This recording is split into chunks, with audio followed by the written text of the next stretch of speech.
All right, Flix Talkers, I know you woke up yesterday morning and saw this movie at 0%. And I gotta be honest, after seeing this movie now, this movie was more like a...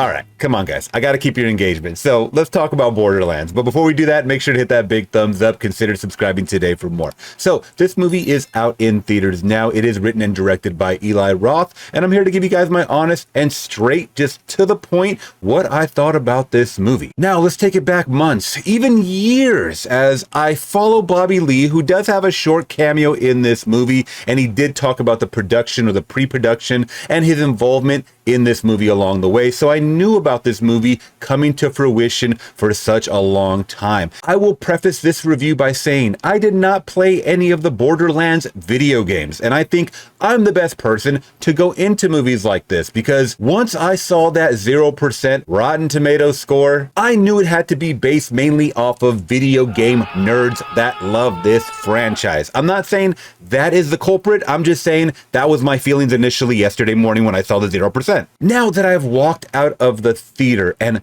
witnessed this movie, finally saw everything in its 0% glory, is it still a 0% to a person like me?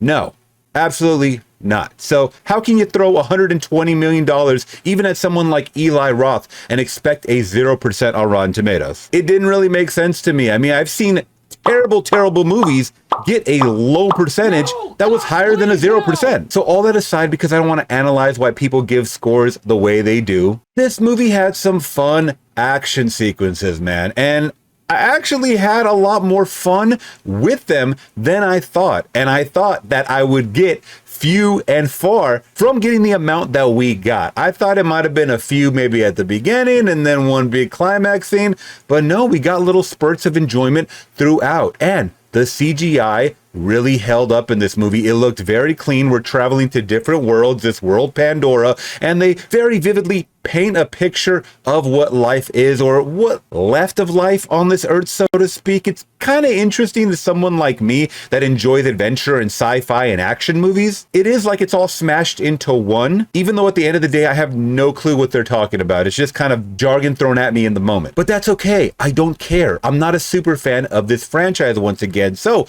a little bit of razzle dazzle for a few hours is what I was in for. Now, what I was not liking at the end of this movie was these characters that didn't leave a lasting impression in my mind. So let's start off with Kevin Hart as Roland. Man, can we break some movie for this guy to get some emotional depth in something? I want to feel something besides laughter from Kevin Hart, and I never do. I never do. Even in these serious roles that they keep trying to put him in, I never feel anything from this guy except for laughter. That's it. He's a great comedian. They throw some funny short jokes in here. Was that to be expected? Of course it was. But he plays a rogue soldier that doesn't have any depth to him, really doesn't have any charismatic qualities to him. Ariana Greenblatt playing Tiny Tina. And I didn't even know that was her name until I looked it up right now, because I don't remember them saying it in the movie. She was an interesting character, and by the third act, I was like, okay, this is why she's acting the way she is, kind of. It was a bit cartoony, comic booky, and dare I say video gamey, because that's what I think they were going for, is some of this really bad script dialogue that made me think, oh, maybe that's an explanation for why it's so crappy, is because they're trying to make it seem like you're in a video game? I don't know. The script was very bad. It was a very, very bad script. Now, is Eli Roth a bad director? No. I think he tries to tackle projects that he's not very familiar with or out of his wheelhouse, and sometimes they hit, and a lot of times he has misses. We got Jamie Lee Curtis as Tannis. It's always great to see the seasoned legend Jamie Lee Curtis. She sucked in this movie.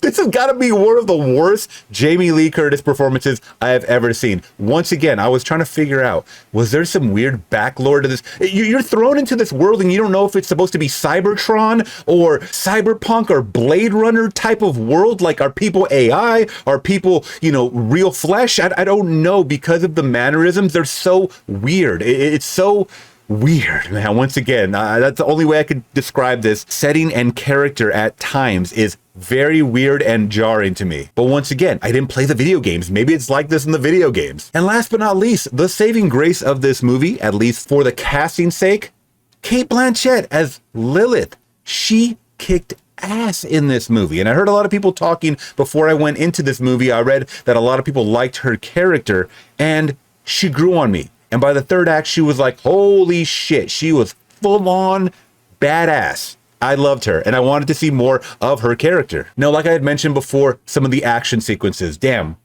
we get some creature features in this, man, that I don't know. I'm guessing they came from the game, but whoever developed these, kudos to the game developers, because I liked it. I really like these sand dune type of monsters and these worlds and a tremor type of characters. I really do like that stuff at heart.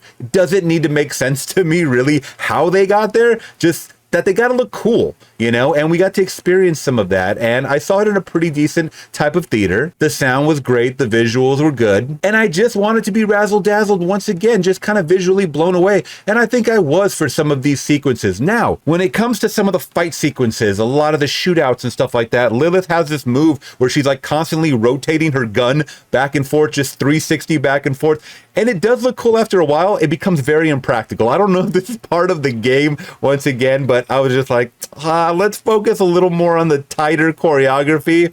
It became a little silly and hokey because they want to build this Guardians of the Galaxy bunch, and it definitely ain't. It is definitely not that, man. I mean, if it is, it's like a B-rated version of it. None of these characters have any charisma. It felt flat, no depth to these characters. I mean, it is what it is. Lilith was the best character in my eyes.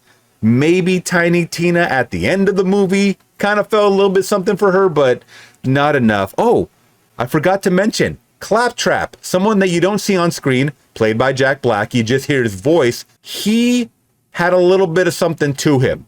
He was very fun, but got annoying after about 3 or 4 minutes. And he was in this movie a lot. Just the voiceover of him was annoying. But he was getting himself into some fun situations, and I was like, this is the video gamey for sure that I'm feeling right here. That's why I love these side, characters that follow you along in the video games and try to help you out or whatever.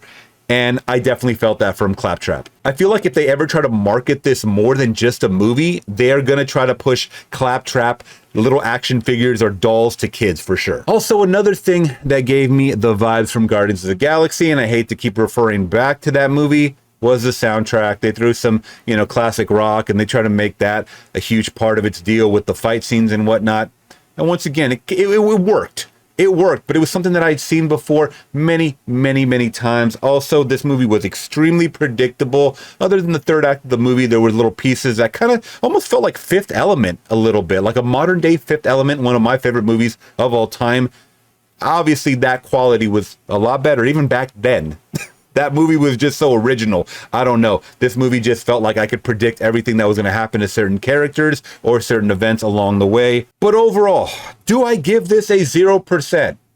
Hell to the no. I think people are really just hating. We're talking about bottom of the barrel cinema. Cinema ranges all the way from VOD or just freaking rental shot on video crap all the way up to big blockbuster movies. How can we compare a 0 blockbuster movie to a 0 bottom of the barrel VOD? How does it happen? How does that work? You guys can't be giving scores like that. It's not fair to these movie creators, especially since Eli Roth got thrown about $120 million for this budget. It definitely showed with the set design, with a lot of their costume design, as well as like the CGI once again. I think the money was well spent, but I digress because I feel like this was a cast that was definitely not utilized, man, with the script once again. Too much star power for such a shitty script. I'm just gonna say that. And all that being said, guys, I think I'm gonna give Borderlands from 2024 a solid 3 out of 5. It wasn't that bad. It was a little above average. If I did a point system, maybe like a 2.8, something like that, but it was not below average. I think I kind of saw the vision of what he was trying to do. It just, a lot of bland turkey club sandwich. Like, it ain't nothing great, buddy. It's nothing great. As my buddy Q review says, a frozen pizza. I'll leave it at that. You guys let me know your thoughts on Borderlands. Please let me know in the comments below. Do you guys plan to see it this weekend? It's not tracking to do a lot. It's not tracking to make its budget for sure. You guys let me know. How quick is it coming to VOD? I say 3 weeks. And you know what? To be honest, I'd rewatch it again just to catch all those fun action sequences once again. And before you guys leave, if you guys could give me a big thumbs up on the channel, I do appreciate that, guys. Consider subscribing today for more reviews like this, movie reactions, and live streams here on the channel. All right, Flix Talkers, till next one, I'm gone. Peace.